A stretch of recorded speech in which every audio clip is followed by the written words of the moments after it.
Prestem-me seus ouvidos. Eu sou o Pi e o meu convite é: vamos pensar? No podcast de hoje, eu, Luiz Alberto Pi, pretendo desenvolver uma conversa com meu filho Arthur Pi, que está morando aqui comigo nesses tempos e tem me ajudado muito com toda essa parafernália de internet. Bom, dito isso, eu me propus a conversar com o Arthur sobre a questão de como a gente vive esse confinamento, esse convívio com essa pandemia que afetou a humanidade toda, né? E a primeira coisa que para mim é muito clara é o desequilíbrio, o impacto das medidas contra o vírus, das ameaças do que o vírus causa a gente, nos desequilibra afetivamente.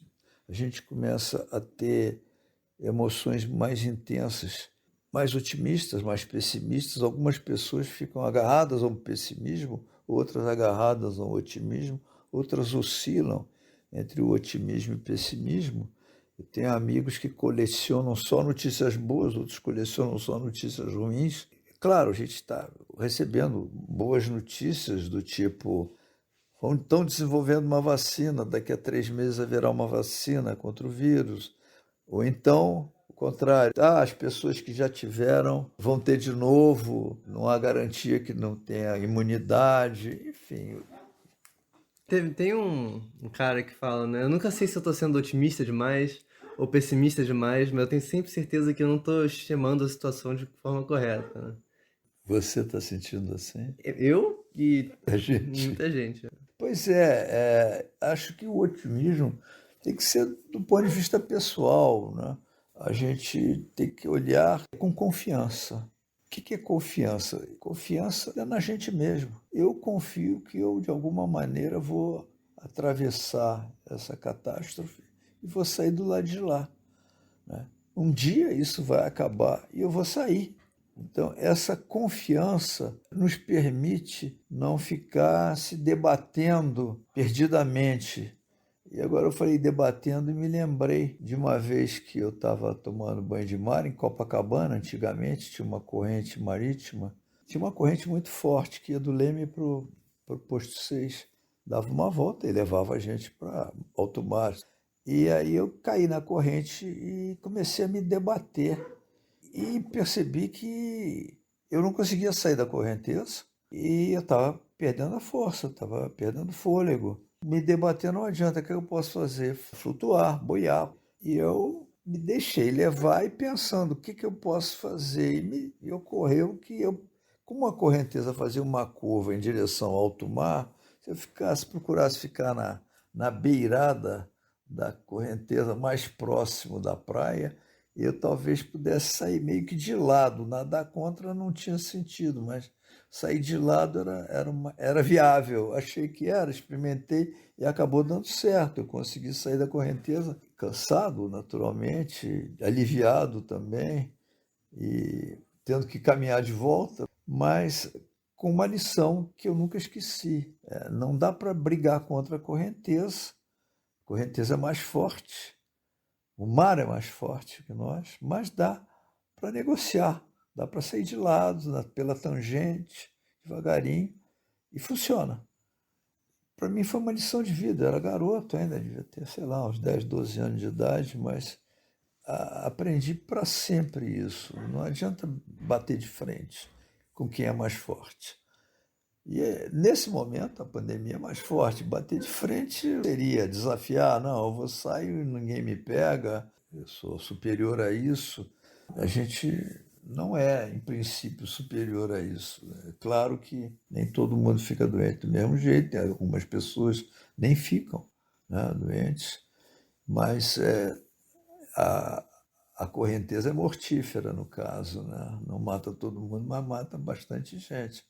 Então, esse é um ponto, né? O outro é o seguinte: bom, já que o confinamento, o distanciamento social é a norma primeira, né, médica, a gente vai procurar respeitar isso na medida de cada um de nós. Tem pessoas que estão e têm que trabalhar, né? Tem pessoas que precisam trabalhar, tem pessoas que não têm aonde ficar confinadas.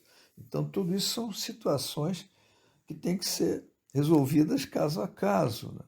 Acho que a maioria das pessoas que me ouvem estão como eu, em algum lugar, mas abrigado, num abrigo. Então a gente conquista a ideia do abrigo, né? Abrigo é o lugar onde a gente se abriga. E a casa da gente, em princípio, né? A casa é isso, né? Meu abrigo. A gente não pensa muito em casa como o meu abrigo. Casa é o lugar onde eu vou dormir. A casa não tem muito significado, é apenas um ponto de referência, um endereço, né? Mas quando a gente está abrigado, a casa começa a ter um outro significado, a gente começa a prestar mais atenção. Eu já andei falando sobre isso, né? A casa é onde a gente está abrigado. E aí eu me lembro dos primitivos indo para uma caverna para se esconder de uma matilha de lobos. O abrigo, né? É onde as crianças podem ficar. Tem toda uma visão de como é que a humanidade se constituiu em torno de abrigos. E nós estamos cá de volta ao nosso, cada um no seu abrigo, porque eu quero falar mais e menos sobre as nossas experiências emocionais de estar confinado. Como é que a gente lida com isso? O que está acontecendo com a gente? Eu sei que, como eu disse, há um desequilíbrio de emoções e há coisas que nos incomodam, nos atrapalham. Nem é só ficar preso dentro de casa, mas o se sentir ameaçado na saúde pelo vírus, ameaçado financeiramente pela dificuldade de ganhar dinheiro, pela facilidade de perder dinheiro, pela economia complicada, não é só a nossas finanças, mas a economia do país, a economia do mundo inteiro, como é que vai ser, ameaçado pelo futuro, como é que vai ser esse futuro, porque até então a gente podia ter uma visão, uma previsão do futuro muito serena, fazer isso, fazer aquilo, viajar, tirar férias, ano que vem vou trocar de carro, coisas dessa natureza, assim, quer dizer, havia uma programação definida que ia se cumprindo, de repente isso acabou.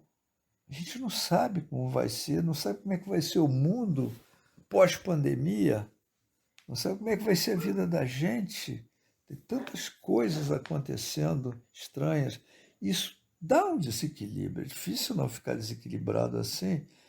Eu acho que não adianta muito a gente ficar pensando no futuro e na angústia, e se angustiando com isso. Você acha que o jeito com que as pessoas lidam com essa perda do futuro, claro, que elas tinham, é de alguma forma lidada pelas pessoas de uma forma parecida com a perda que elas têm quando alguém morre? Ou quando eles perdem o relacionamento com alguém? Olha, eu acho que tem semelhanças, sim, mas tem diferenças importantes. Essa questão da perda do futuro é curiosa porque as perdas são sempre futuras. A gente não perde o passado, a gente perde o futuro, né? Quando morre alguém que a gente ama, a gente fica triste porque não vai mais ter esse alguém no futuro. A gente até se esquece de que ele está dentro da gente, que a lembrança fica. A gente não perde a lembrança, a gente perde a possibilidade de ter adiante aquilo que a gente contava como certo, muitas vezes, né? Perda de uma relação amorosa, perda de uma pessoa, né, inesperada, né?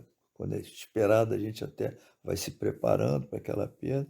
E perda de emprego, tem muitas perdas que a gente sofre pela vida fora, né? Perdas de bens também, né? Coisas que se incendeiam, que se quebram, enfim. Mas a perda é bom a gente perceber, é uma coisa que está no futuro, não é hoje, né? Não é para trás, é daqui para frente. E às vezes a gente, como dá tudo como já assegurado, a gente sofre a perda como se ela fosse real e não virtual, porque na verdade o futuro é virtual, o futuro é imaginário, portanto a perda é imaginária, né? A realidade diz, você não tem mais isso. Uau, eu pensava que tinha, né? Essa é a dor. Então acho que tem sim essa semelhança. Por outro lado, acho que tem diferenças importantes. A primeira é a seguinte, é que quando a gente perde esse futuro esperado, a gente está perdendo todo mundo ao mesmo tempo. É uma experiência coletiva como a gente nunca teve antes. Nunca aconteceu na história todas as pessoas ao mesmo tempo serem vitimadas por uma peste. Mesmo a espanhola de 1918, ela foi indo de um lugar para outro. Eu já falei disso. A espanhola chegou ao Brasil de navio. Ela desembarcou no porto do Rio de Janeiro, se não me engano, porque tinha 2 pessoas doentes. Quer dizer, o navio chegou, 2 pessoas desembarcaram doentes e foi contaminando. Morreu muita gente, foi grave, assolou o Brasil inteiro. Mas ela veio de longe, chegou de navio. Agora não, agora ela vem a jato. Toma o mundo inteiro praticamente ao mesmo tempo. Então, essa sensação de que isso é universal, todos estamos vivendo, é nova. Num certo sentido, é uma comunhão, todo mundo ao mesmo tempo. Eu acho que isso nos aproxima do nosso vizinho, porque a saúde do vizinho é parte da nossa saúde. Se o vizinho fica doente, eu tenho mais possibilidade de ficar doente também.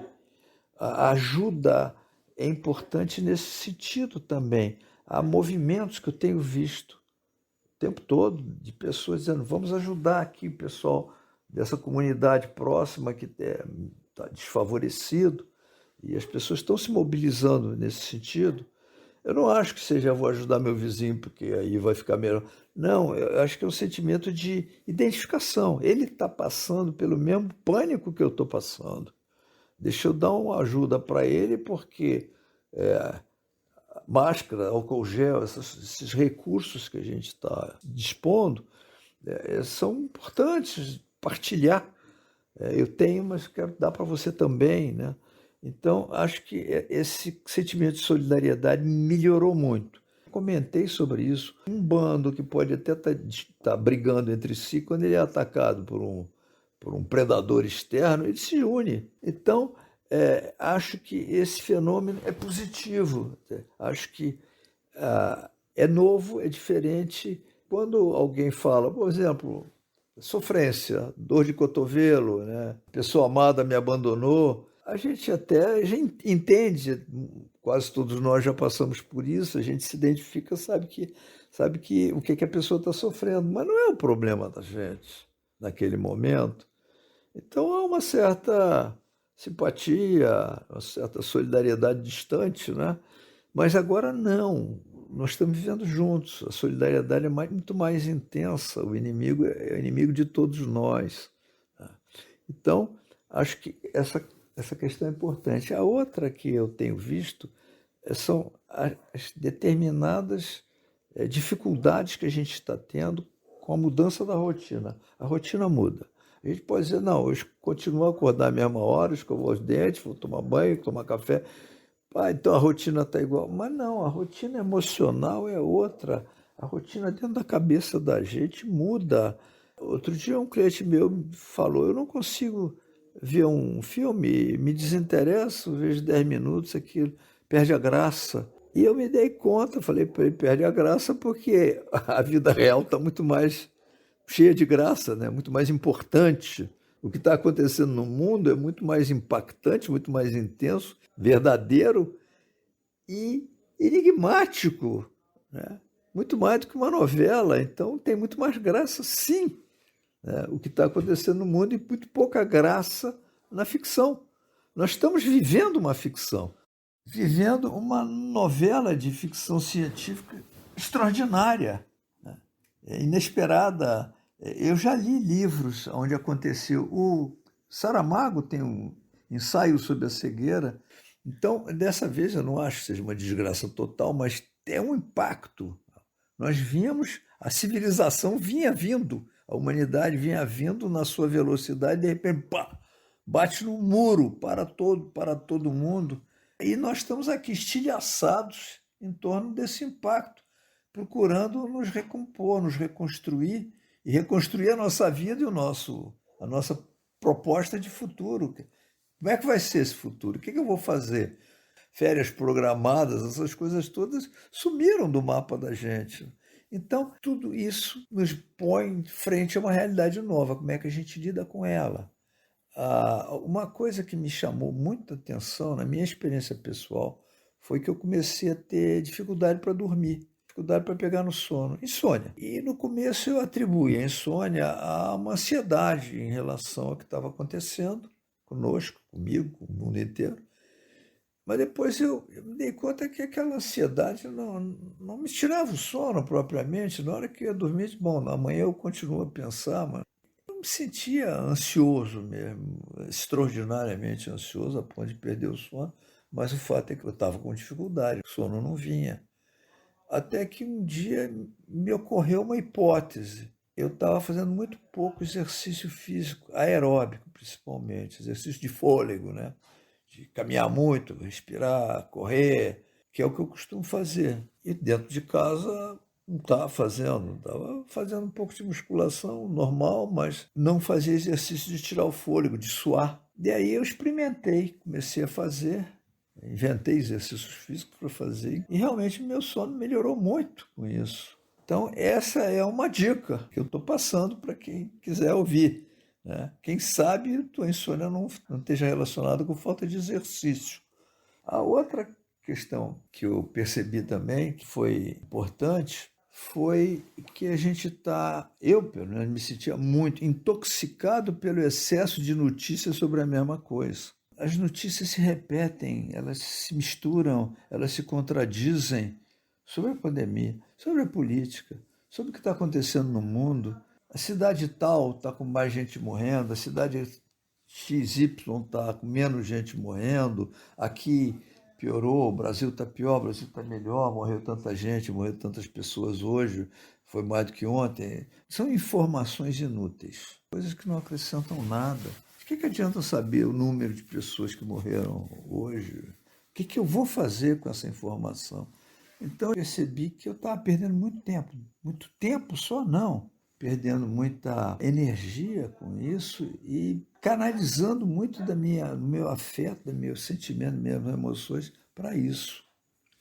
Você comparou a realidade com ficção, falando que hoje em dia a realidade é como se fosse uma ficção, né? E falou que a realidade hoje tem sido muito mais interessante, que o seu cliente não estava achando graça em filme ou os livros.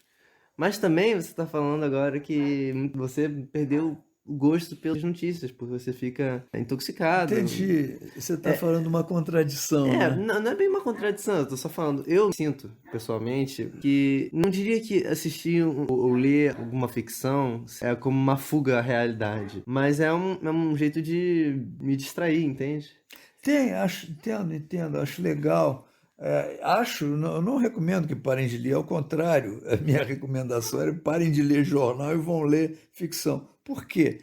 Porque a realidade não precisa ser lida, não precisa ser vista na televisão, a realidade está dentro de nós, está na nossa cara, está na nossa vida. A vida mudou, a vida dos vizinhos mudou, a vida do planeta mudou, a gente sabe disso. Outras informações sobre isso são redundantes. É como se você estivesse lendo uma história que se repete muito, que não anda para frente. O Pedro disse outro dia, a diferença entre remédio e veneno é a dosagem, né? Porque se você lê o jornal uma vez a cada 2 semanas, você fica informado né, do que você tem que fazer, mas você não fica intoxicado com as notícias, eu acho. Eu falei disso, né? O excesso de notícia. Isso que eu percebi que estava me atrapalhando, simplesmente, tomando meu tempo, mexendo com as minhas emoções e de uma forma muito inútil. Primeiro, porque eram notícias que não tinham a ver com o que está acontecendo comigo, com o que está acontecendo conosco. Eram notícias vagas, dispersas. E para quê? Um dia eu me propus a não ler jornal naquele dia, nem ver televisão, não me informar. A televisão, se fosse para ver alguma coisa, um filme, tudo bem. Me propus a isso. Foi um dia muito bom.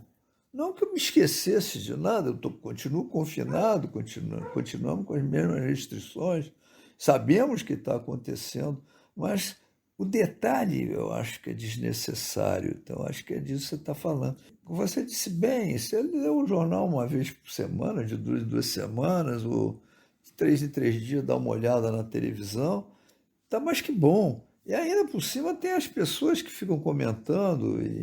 Então é isso. Outra coisa que dentro dessa questão das notícias é a gente parar de ouvir notícias absurdas. Todo dia eu recebo coisas completamente disparatadas. Pessoas que constroem notícias fake por causa de um viés político, né? Uma hora vem uma notícia dizendo que estão inventando mortes por coronavírus, pessoas que morreram de outras causas, dizendo que é coronavírus, para inflar os números de mortos.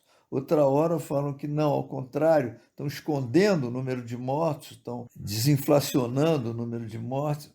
Sabe, são notícias, obviamente, que têm um viés puramente político. Não quer dizer nada. Quer dizer, pode ter uma pessoa inflando, outra pessoa desinflando. A longo prazo, você vai olhar os números para trás e comparar, né?